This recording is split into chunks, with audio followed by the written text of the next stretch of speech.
Hey everyone, so today we're going to take a look at the new seasonal hero. We got the trial version. I got her ascended to A5, so we're going to see her trait here whenever it's ascended. And I do have some books in her. They landed the right way. So on the gear, one on speed, which is nice. And then we got this other thing. So as you see here, this hero is a true striker, which I do think really stinks because, I don't know. To be honest, I have not found a use for her. I'm trying. One of the things that has been achievable for me is stage 19 in Ash, and that's really about it. Anyway, we'll talk about it, okay? But yeah, let's talk about this. So her trait: when death immunity is firstly triggered by an enemy, it applies frozen and unhealable to the target for 1 round. Frozen on enemies will not be removed when they are attacked.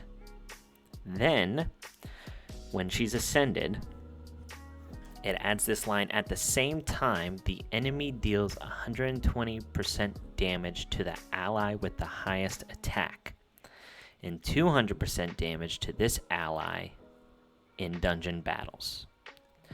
Now, what that means, at least from what I've seen, is like the enemy gets dealt 120% damage.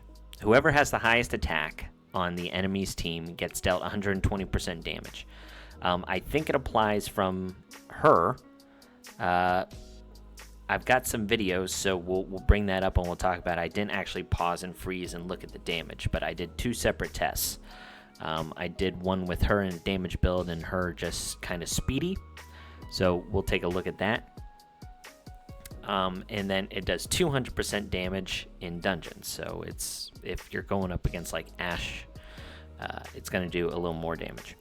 So it's kind of cool that this frozen and unhealable thing,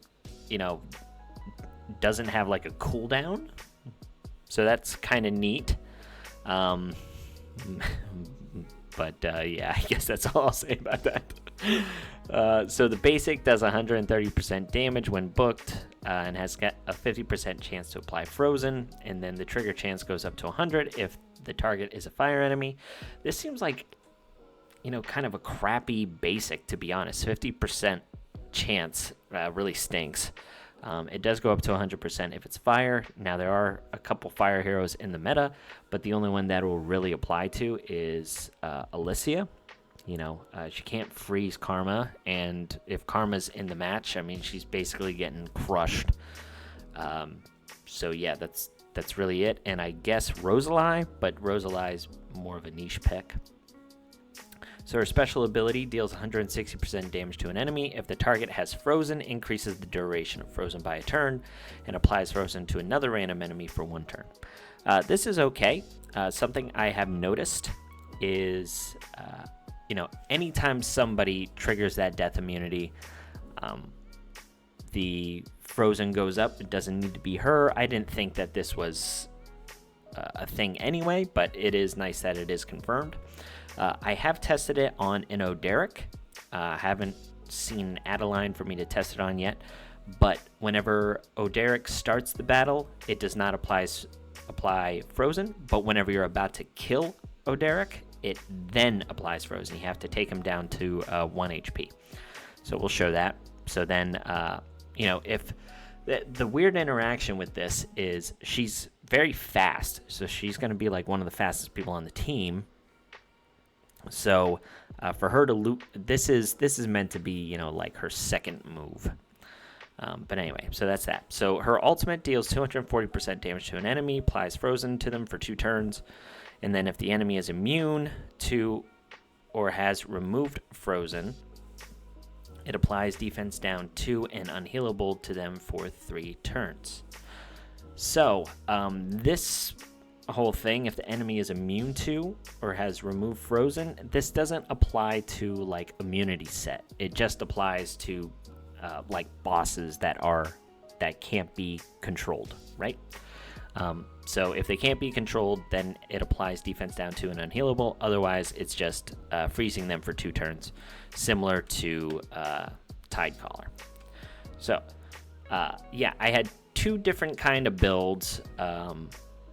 I don't have the other damage build for you. I'll just show it in a dungeon run whenever we go to the video and kind of talk about that.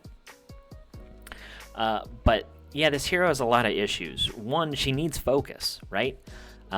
So she needs focus to land these things. And, you know, in high-end RTA or arena, you're going to be going up against here, you know, enemies that have really high resistance on heroes that you're wanting to use her on, like Vengeful Hassle or something like that. So to be able to get her speed up high enough and then also have enough focus, it's odd. The other thing is, you know, she does have True Strikes, so you want to get her to, you know, 60% crit rate. Her damage is okay, but yeah, I don't know. It's just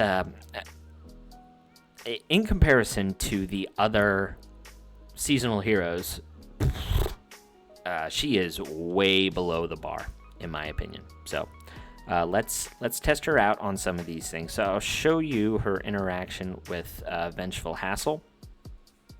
So we'll show you with Vengeful Hassle here. We'll just bring in, you know, some damage dealers, and we'll slow this down.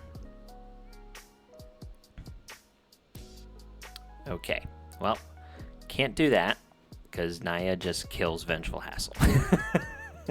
So this isn't a very strong Vengeful Hassle, although I did see a resist, so that's good.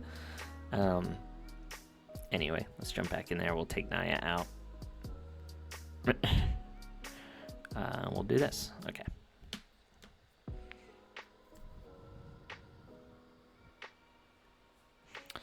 Alrighty.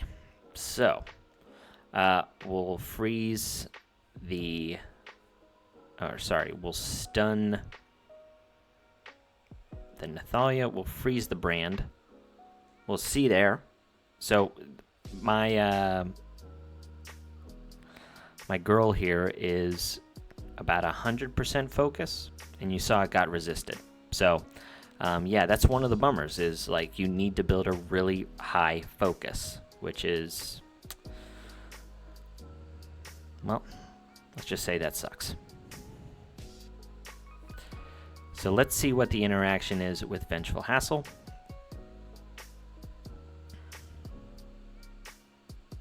So here's the death immunity. And no freeze. So that's the first time I've tried that. It seems like the only time this works is if death immunity procs on someone about to die. So if we have the capability here, we'll bring in a really strong damage dealer, you know, maybe like a Jerome.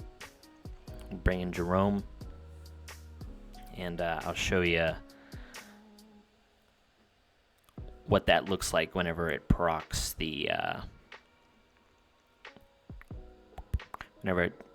death immunity whenever they get down to 1% health. Alright, so we'll try and freeze him this time. Okay, so it worked that time. We will kill this Nathalia. We will put up our Invincible for whenever the Vengeful Hassle reborns, or even the Mathasia reborns the Nathalia. Okay. Alrighty, so here the death immunity will pop up. Okay, no frozen here. Which definitely stinks, but here you'll see whenever we trigger this,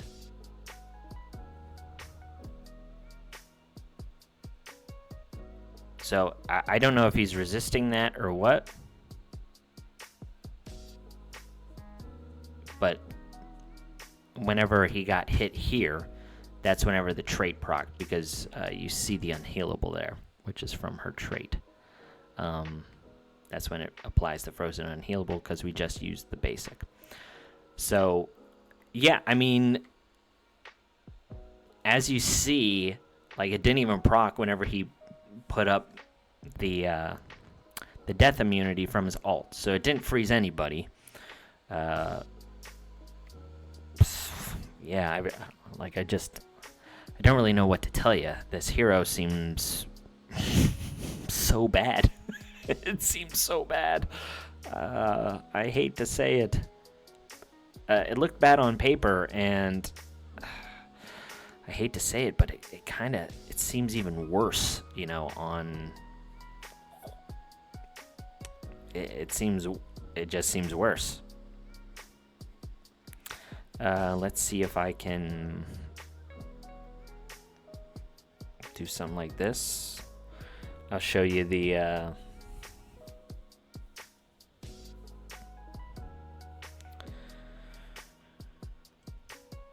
I'll show you it on Oderic here.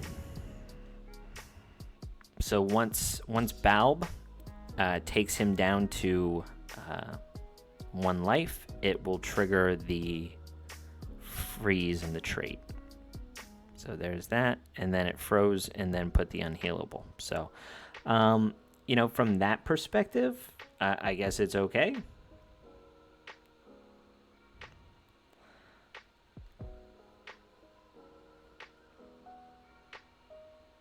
But yeah, it only does it that one time. So I don't know. It must be on a cooldown without even showing it, because or maybe it's just not counting as proccing, you know, every time. So now that he's back up to, you know, a little bit of health, let's see if we can proc it this time. So there's the 100% freeze on the Garrel. So I guess it's just a one-time proc. Yeah, so, I mean, from an arena perspective, right, I think her only use is going to be to outspeed Alicia. That is the only thing I see from her. So, in my opinion, the hero's just, like, straight garbage in PvP.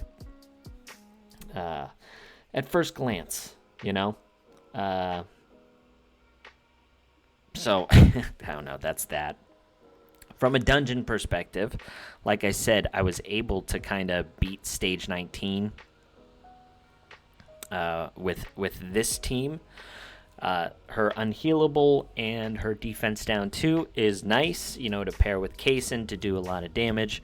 Her freeze does work on the minions, but in my opinion, you know, just having her be an Ashe hero, man, yeah, I don't know. I'm very disappointed in this hero.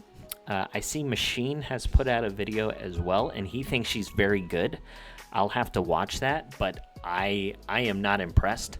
I think the hero is just kind of garbage. I recommend you to get, you know, 1 copy of her and probably stop. Now, I don't know how many times it has happened, guys, but they will release a hero, and there's something just totally wrong with them. They seem to suck on the surface. It happened with Atalann. It happened with Elise.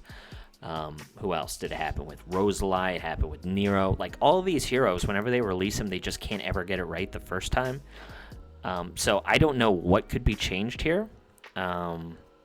The only thing that I think would make her viable is if she didn't need focus, you know? If she didn't need focus, and then it also worked the right way, where as soon as death immunity is triggered, you know, whether it's with Vengeful Hassle using his ultimate, or, you know, it triggering on Oderic every time he saves himself, like, she just, in my opinion, she's just bad. I don't see any viability, but let's kick it over to the dungeon runs. I'll show you kind of her A5 triggering. It's kind of interesting. But, oh yeah, I haven't even... Let's try that one more time. We'll go real slow. We'll look for some additional damage that she's supposed to do on her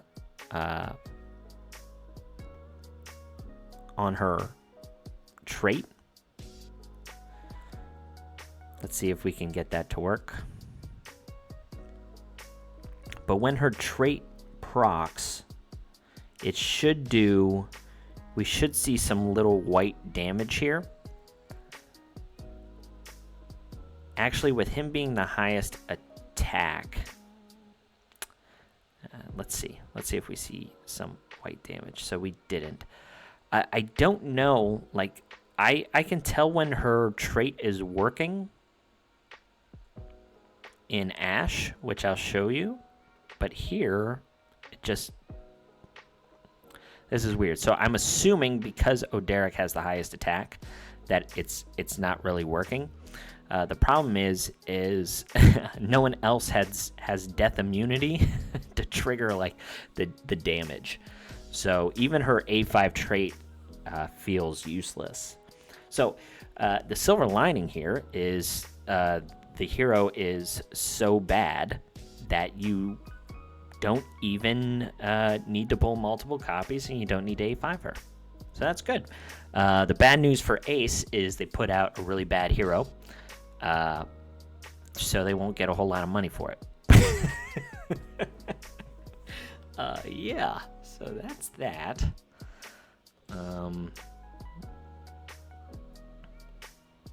Anyway, let's... what I'm trying to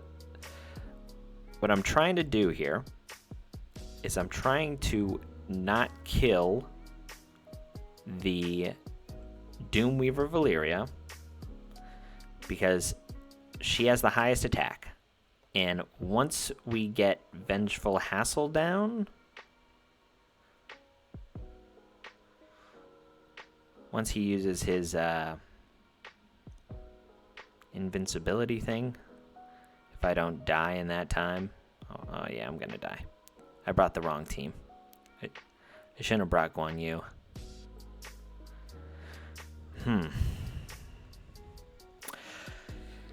Yeah, like anyway, you guys see I'm trying to find an application for her,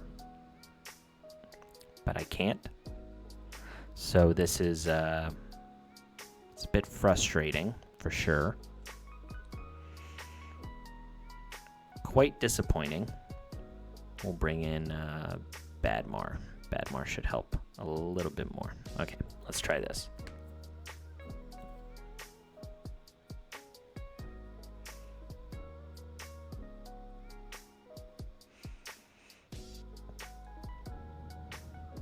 I guess we'll freeze her. Okay, cool. We'll try and kill her.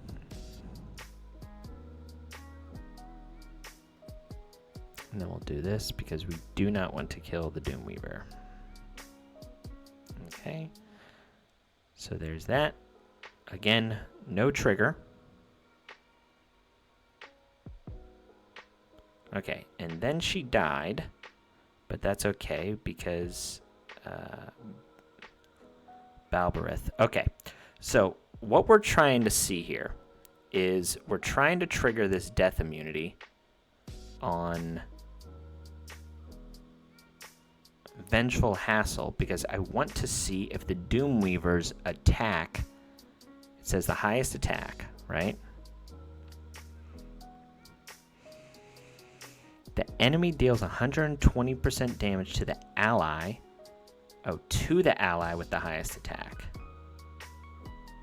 Yeah, so it should have triggered on Oderic. Anyway, let's see if this works. So, I can't kill him. That sucks.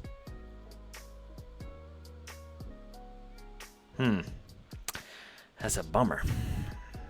Anyway, this is kind of the issue that I was talking about whenever we were just going over the skills. The like proccing the trait seems hard to do in PvP for sure. From a dungeon perspective, yeah, she's gonna be viable in Ashe, but as a Ashe only viable hero, yeah, not very good. Just as an Ashe hero. Well, I mean, we have plenty of those. Man, if this hero wasn't so easy to pull, right? Like, you're gonna get her after 200 summons guaranteed, which is, half the price of what they usually charge, which is 400 summons. Like, if she was just a new hero that they were introducing into the game, I would tell you not to pull for her, because she just seems worthless. Other than in Ashe, and again, like, if you have the light twin or whatever, you don't need her. If you have a booked Pluto and a booked Kaysen, you don't need her. If you have Vengeful Hassle, you don't need her. So yeah, she kind of just seems like garbage. So that's a bummer. Anyway, before we get into the dungeon runs, what I was running is her on just some kind of speed gear. It was like speed and focus, like with Raptor set. So she was built for damage on the first run, you'll see. And then the second run, I have her in this speed gear just to see what the damage was from her A5. So her A5 only really seems to apply in dungeons. I think it does apply in arena somehow. It's got a trigger, but I just don't know how to trigger it. So I would just assume that it's worthless. So in closing here, before we get into the dungeon runs, this Ascension's worthless. Yeah. Anyway, okay. Let's hop over to the dungeon runs and we'll close out the video. Okay, so this first run is whenever she's in damage gear. I had her in damage gear to do one of two things. I wanted to see if it was applying based on her attack or if it was just based on the damage of, the enemy whenever her trait is ascended, to do that, 120% damage, 200% in dungeon thing. I also built her in damage to help clear the waves, because that was something that Kaysen kind of struggled with. But this is stage 19, it's not 20. I'm not able to clear 20. So once we get to the boss, we're actually going to slow it down or pause, because you'll see her trait trigger. It actually triggers every single time one of the minions dies. So let's get it to that point and we'll pause the video. It's coming up right after Kaysen goes. So right there. All right, so we're going to try and remember these numbers. This failed, this run, but I did find a team that made it work. But this was her in damage gear, so I just wanted to see if it was applying from her or us. And then we're going to try and remember this. So it's 30,000, right around there. We're going to take a look at the paused number in her speed gear. Whenever she isn't applying any kind of attack, or her attack stat is basically non-existent. Anyway, this run fails, but I just wanted to show you this for the purposes of her A5 triggering. All right, so on to the next run. Okay, so this is her in speed gear. You see she's kind of at the top of the turn order at the bottom bar there. She's in that 359 speed, and we're just trying to get to the boss here, and see what the damage is whenever we're able to pause it and do all those fun editing things. So, getting through the waves. And then finally see what our damage is. So, finish out this run here. Okay, all right. So let's see what kind of damage her her trait is doing. So I even slowed it down with the battle speed. It should trigger right after Kaysen, and then we'll give her a good old pause. Okay, so as you see here, it does have some kind of tie-in to her damage, I think. Because she is the only thing that's different here. I know that Atara is different than Nero, but Kaysen has higher attack than Nero anyway. So it wouldn't be, you know, our highest attack hero applying it. It has to do something with her, I think. It's still incredibly confusing, and I'm not quite sure. But as we were even showing in Arena, it's very hard to trigger this A5 anyway. We weren't seeing any of these white numbers when we were attacking Oderic and triggering his death immunity. We saw that it didn't trigger in whenever Vengeful Hassle used his death immunity. So yeah. The hero doesn't seem very good, guys. It's a real bummer. The kit just isn't good, so even if they tweak some things, I really don't know what they're going to tweak, which is definitely a bummer. But like I said, I'll have to go back and watch Machine's video, because I don't see where she's good, but I could definitely be missing something. I miss stuff all the time. Again, this is just my opinion, so take everything here with a grain of salt. I'm just trying to show stuff in video form, and then you guys make your own decisions, okay? But anyway, that's all I got for you. I hope you enjoyed the video, and I will catch you on the next one. See ya.